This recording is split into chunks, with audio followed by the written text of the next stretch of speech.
Voici les standards de mouvement pour le match des étoiles 2025. Pour la partie course, donc la seule importance, c'est d'attendre ses partenaires avant d'entamer un nouveau tour ou d'entamer un nouvel exercice. Pour le rameur, l'importance, c'est d'arriver les deux rameurs à la même distance. Donc, s'il y en a un qui a déjà atteint la distance, les deux doivent continuer à ramer en tandem pour atteindre les mètres sur les deux rameurs. Donc, voici le standard pour le wall walk piston. Donc, on commence avec un wall walk, on met les mains vis-à-vis la poitrine et ensuite de ça, on envoie les deux pieds au mur et les deux pieds doivent être au mur avant de reculer les mains. Vous allez toucher la ligne désirée sur votre catégorie. Après ça, un athlète va descendre. Ça fait une répétition.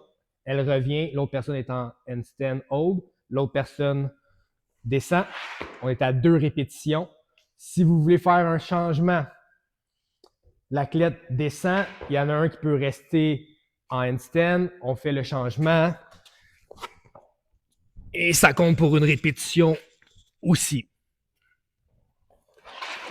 Pour le standard du wall plank piston, donc c'est un peu le même principe. La seule affaire, c'est que c'est le mouvement qui est différent. Donc les deux athlètes, ils vont déplier les bras en même temps. Ils vont envoyer les deux pieds. Et ensuite de ça, c'est un à la fois qui vont redescendre. Chest au sol. L'autre athlète, chest au sol. Et ainsi de suite. Le standard du burpees box jump over. Donc, on va faire les burpees facing à la boîte. Le synchro, ça va être le chest au sol en même temps. Donc, on va être obligé de s'attendre au sol. Le restant du mouvement, on le fait comme qu'on veut, donc à la vitesse qu'on veut, mais ensuite de ça, la deuxième répétition, on doit s'attendre le chest au sol. Donc, chest au sol de la façon que je veux, je ramène. Pour les experts et pros, ça va être un saut obligatoire. Burpees, on s'attend. Hop. Ainsi de suite. Pour les intermédiaires en descendant, donc même chose, on fait un burpees, mais le step-up est accepté. Donc, chest au sol, on s'attend. Donc là, on peut faire un step-up, traverser, chest, on s'attend. Pour les handstand push-up, le pro, ça va être obligatoirement un handstand push-up strict. Pour les experts, ça peut être un keeping ou un strict. Okay? Donc, il va y avoir un athlète qui va se mettre en handstand hold au mur.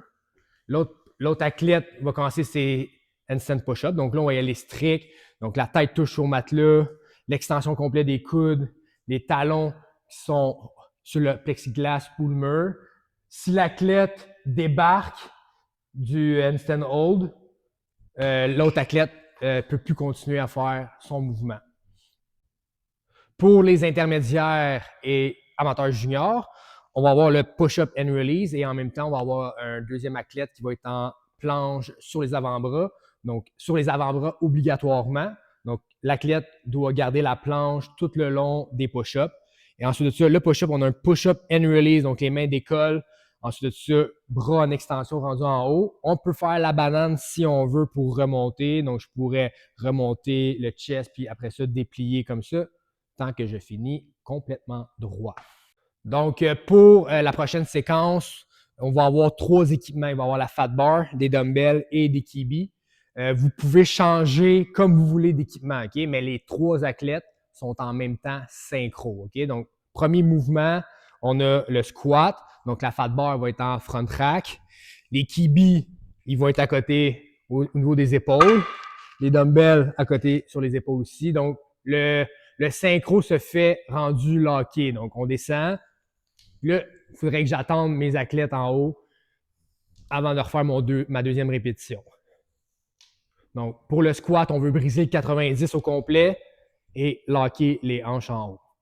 Donc, deuxième mouvement, on a le shoulder to overhead. Donc, on veut s'attendre en extension en haut. Donc, je peux pousser de la façon que je veux tant qu'on lock en haut en même temps. Pousse, j'attends mes partenaires.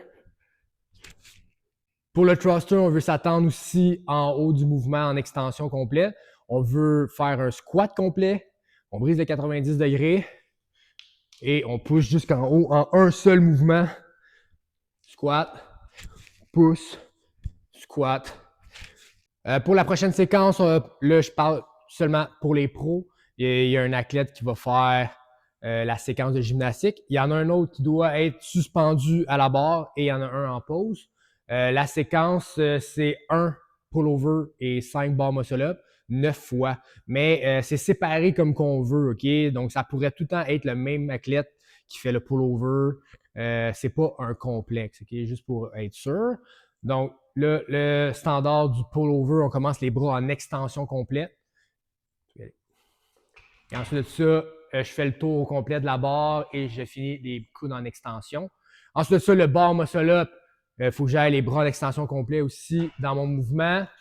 Et je viens faire mon dip en haut de la barre. Et la seule chose qu'on veut pas, c'est les orteils qui dépassent la barre quand que je fais mon kip. Pour les experts, c'est le même principe que les pros. On va avoir un chest to bar à faire et 5 pull-ups pour 9 fois.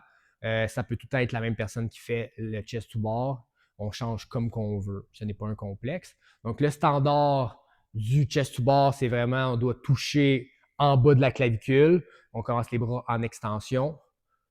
Et ensuite de ça, on peut utiliser un keeping de la façon qu'on veut, tant qu'on vient toucher la barre à chaque fois. Pour le pull-up, c'est le menton au-dessus de la barre et les bras en extension. Pour les intermédiaires, c'est des knee to chest. C'est 60 répétitions à séparer entre les 3 athlètes, une personne qui est accrochée.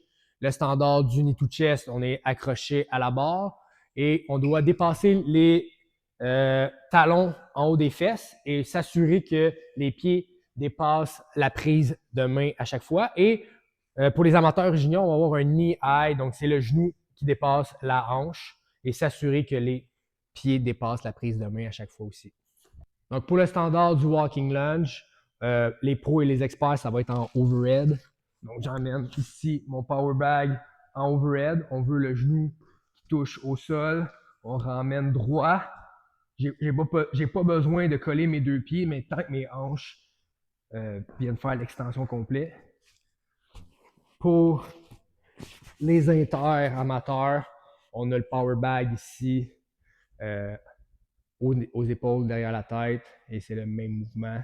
Le genou qui touche au sol, lock en haut, ainsi de suite. Donc pour la séquence de la fin avec la barre d'haltéro, c'est séparé de la façon qu'on veut pour les 3 athlètes.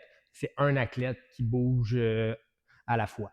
Donc le premier mouvement, on a un deadlift, donc on part du sol, on amène ça au niveau des hanches, on vient locker genou, hanche, on veut les épaules derrière la barre, touche au sol, lock en haut. Pour le hang clean, on s'assure de bien faire le deadlift avant d'entamer nos répétitions. Donc, je fais mon deadlift, j'emmène ça à mes hanches et ensuite de ça, je peux entamer mes hang clean. Donc, je reste en haut du genou, j'emmène ça au niveau de mes clavicules en avant. Je veux mes coudes devant la barre, je veux mes genoux lockés aussi et mes hanches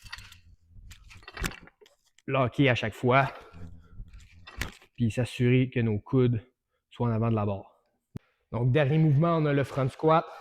Donc, je mets ma barre ici, en front rack. Je pourrais avoir les bras croisés. On peut aussi. Non. On vient briser 90 degrés, locker genoux, hanche.